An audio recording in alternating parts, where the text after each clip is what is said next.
मी लावलेल्या वांग्याच्या झाडाला वांगी आलेली आहेत।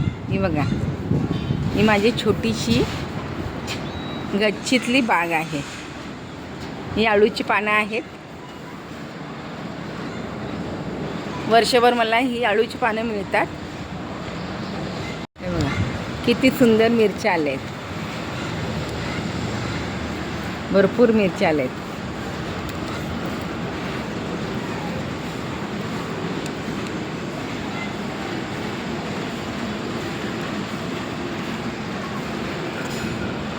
हे बघा, वालाच्या शेंगाची मी वेल आलेली आहे। अजून शेंगा यायला सुरुवात होती।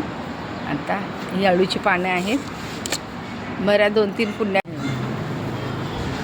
आता नुकतीच मी कालच काढली, सोमवारचा उपवास होता म्हणून आळूची पानं मी भरपूर आली होती। कढीपत्ता आहे, कढीपत्त्याचं झाड आहे। ही माझी छोटीशी बाग आहे। हळदीचं झाड लावलेलं आहे, हळद लावलेली आहे।